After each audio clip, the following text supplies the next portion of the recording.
Something quite remarkable happened this week. The unemployment rate fell to 7%, and the stock market, which usually views that as bad news, actually went up. Something else remarkable happened. The House and the Senate conferees looked like they're going to agree to a budget deal with no shutdown of the government, no holding hostage of the increase in the national debt, and no further increase in sequestration. This is the beginning of some good news.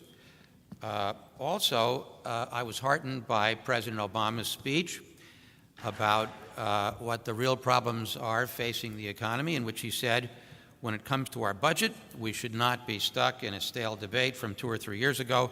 A relentlessly growing deficit of opportunity, he said, is a bigger threat to our future than our rapidly shrinking fiscal deficit, end quote, and amen. But these green shoots, to quote the premature optimism of the spring of 2009, are still very fragile, and we have a very long way to go. And the risk is that the politics of austerity in which we necessarily live also creates a kind of austerity of the imagination. Now, I have a great deal of sympathy for the situation in which states find themselves. The larger climate of economic collapse, the larger climate of fiscal austerity was not created by the states, but it is the climate in which states have to be as creative as they possibly can. States, unlike the federal government, can't run deficits. Unlike the federal government, they can't print money. Unlike the federal government, they don't have a central banker to buy their bonds. They have to win the confidence of money markets. And that creates terrible constraints. But I have to tell you, I take exception to the premise that we have been living beyond our means. And I am reminded by the apocryphal story of Tonto and the Lone Ranger, in which the Lone Ranger says to his faithful companion, "We are surrounded by Indians." And Tonto says, "What you mean we?" Whenever I hear people say that we have been living beyond our means, I think of Brother Tonto. And because here are a few statistics, and of course, you always have to show a mastery of statistics to show that you're a serious person at conferences like this. In the past 2 generations, real living standards for about 70% of Americans have declined, and during that same period, productivity per worker has doubled. So somebody is getting the benefits of that productivity, but it's not some amorphous we.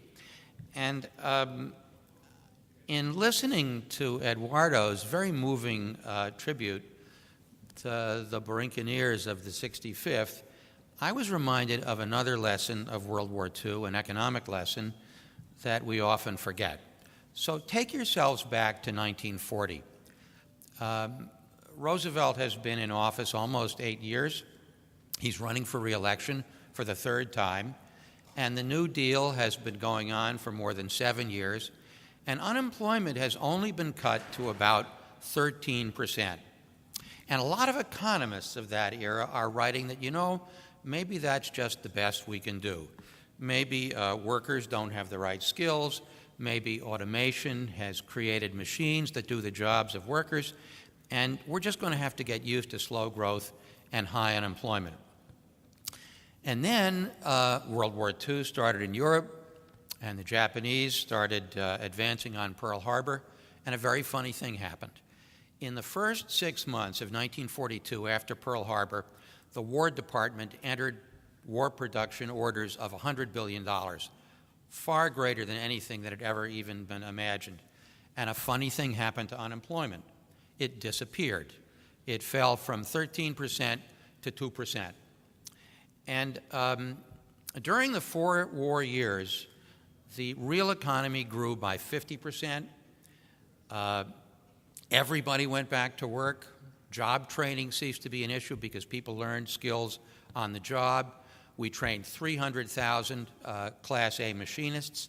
There was a shortage of machinists about 10 years ago because the World War II generation were all retiring. We recapitalized industry. We invested massively in science and technology, which then spilled over to power the post-war boom. And in order to do that, we had surtaxes on the wealthy, and we had immense deficits, immense deficits. President Obama was criticized because the deficit peaked at about 10% of GDP in fiscal year 2010. Well, during the 4 war years, the average deficit was 26% of GDP for 4 straight years in a row, and by the end of the war, the debt ratio was about 124% of GDP. Today, it's about 70%. Well, what did we do in 1945? Did we appoint a Bowles-Simpson Commission to target a reduction in the debt ratio by 1955? Did we tighten our belts? No, we did not. We worried that with 12 million GIs coming home and with those war production plants shutting down, we would go right back into the Great Depression. So what did we do? We doubled down. We enacted the GI Bill. We enacted, a little later, the Interstate Highway Program. We built public colleges and universities. We massively expanded community colleges. And we even found enough money to have the Marshall Plan so that Europe could recover. Did we obsess about debt ratios? No, we did not. In fact, we even gave debt relief to formerly Nazi Germany so that Nazi Germany would not become communist Germany. And we had the most prosperous post-war recovery in the history of the world. Now, something very interesting happened during that period. In that period, productivity rose in lockstep with wages. Or I should say wages rose in lockstep with productivity. There's a famous graph that if I were doing a PowerPoint I would show you, but it shows productivity going up, wages going up, purchasing power going up. And then around 1978, those two curves diverge. Productivity keeps going up, but wages turn flat. And if wages had continued to track productivity growth for the next 30 years, the way they had for the first 30 years after the war, the average household income would be $88,000, and the minimum wage would be $17 an hour. So something happened, but it was not regular people living beyond their means.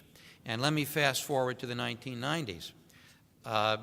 In the 1990s, although incomes were flat, public budgeting was very responsible. The federal budget went into surplus in the year 2000. And it was only because of tax cuts and wars that the deficit, that the federal budget went back into deficit, not because of an excess of social spending or public investment. Public investment has actually gone down. And it's a remarkable contrast, really, with the post-war. In a funny way, thanks to the communist threat, as long as you put the word national defense at the beginning of any piece of legislation, Republicans as well as Democrats would back a lot of public spending.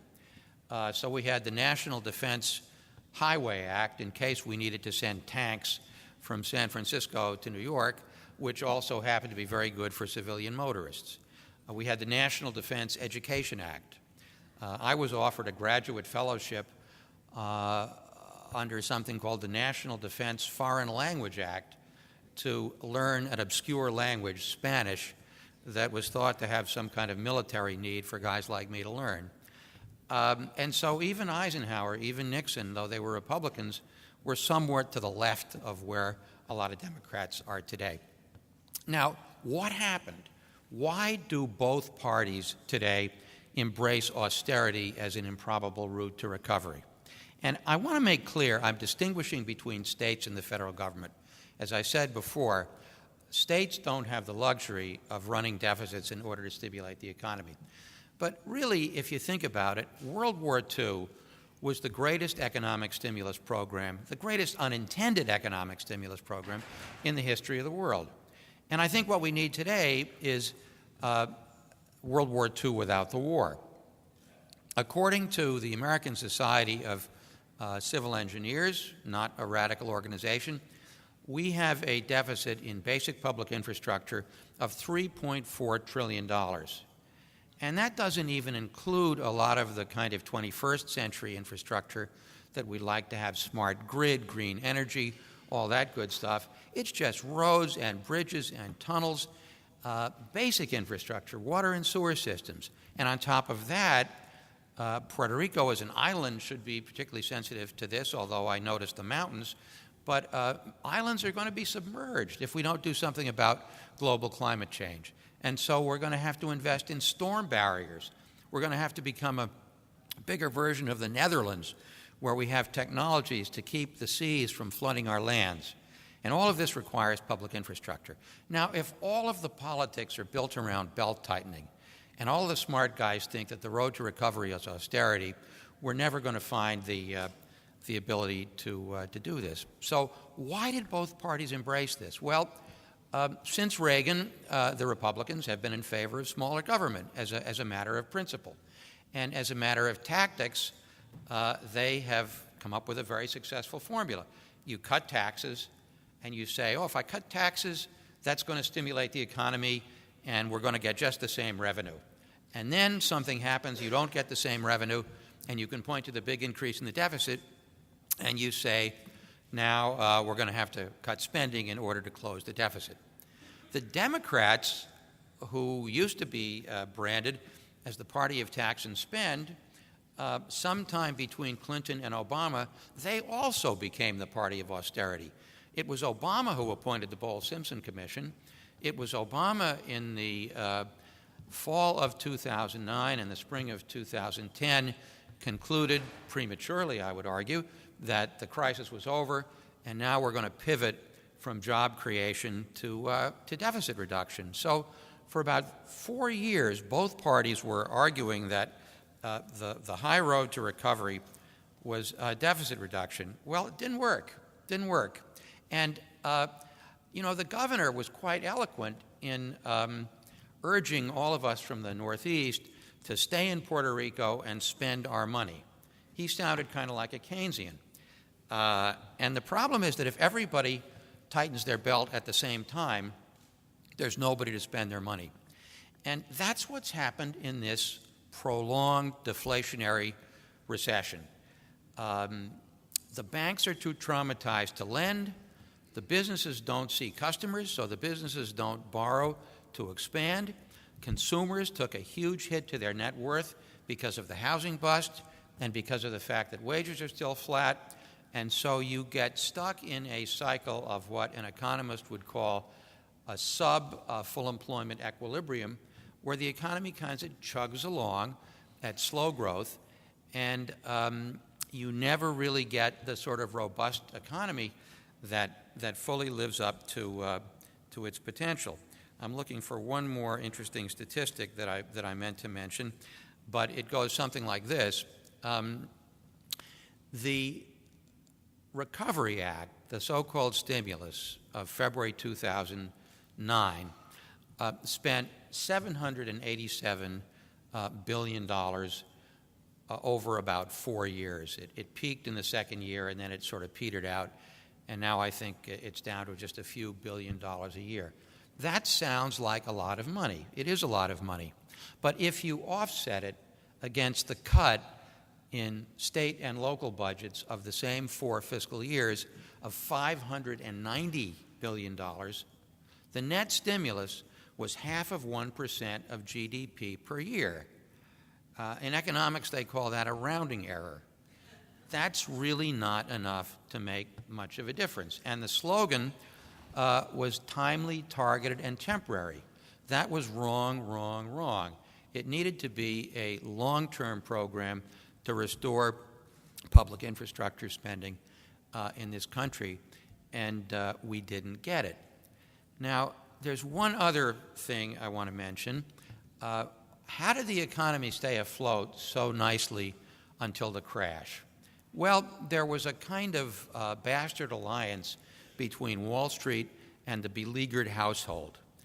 Wall Street kept inventing new, complicated, toxic financial products that nobody really understood, that allowed the banks to have very, very high rates of leverage, ratios of leverage, and to invent mortgage-backed securities and then collateralized debt obligations based on mortgage-backed securities, and then synthetic collateralized debt obligations. And all of this was a house of cards built on a very, very small amount of capital. What it did was to pump up artificially the value of housing prices. And so the American household, whose real income was falling, got in the habit of borrowing the equity in their homes. And the mortgage bankers made that easier and easier by really not caring whether you could pay the mortgage back, inventing subprime products, which then were very quickly securitized into these complicated CDOs, so that the originator of the toxic mortgage product did not bear any of the risk for the fact that the borrower was unlikely to pay it back. And please don't misunderstand me. I am not placing the blame on the borrower. I'm placing the blame on the people who invented these toxic products and the people who failed to regulate them. But when the collapse came, it was a supercharged collapse because the banks almost went out of business. They would have done so if it hadn't been for the Federal Reserve and the so-called TARP program. And the household sector took a huge whack to purchasing power from which it has yet to recover. So I think we need World War II without the war. I think it may be a very long time before we get it because the politics are not there.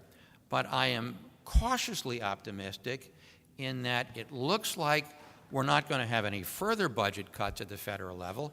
It looks like the economy is beginning to recover.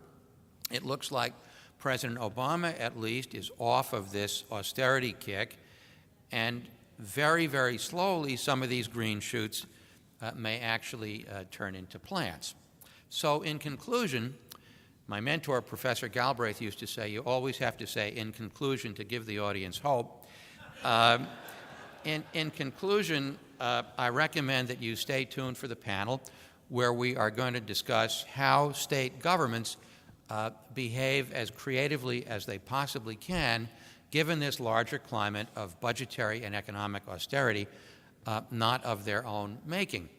When President Obama appointed the Bowles-Simpson Commission, which mercifully did not quite get the supermajority that it needed in order to help us all tighten our belts even further, the rhetoric in that period was, we need the grown-ups in the room to come in and get beyond the partisan bickering. Well, I think in many cases the grown-ups in the room are the governors, because the governors are facing this on the ground, and you even have some states that have overcome the ideological polarity. You even have Republican governors recognizing that the expansion of Medicare with the feds paying almost all the tab is actually a pretty good deal. You have states where parties are managing to work together constructively for the greater good, and maybe, just maybe, we can have a kind of trickle up where some of this goodwill at the state level infects some goodwill in Washington. So thank you very much.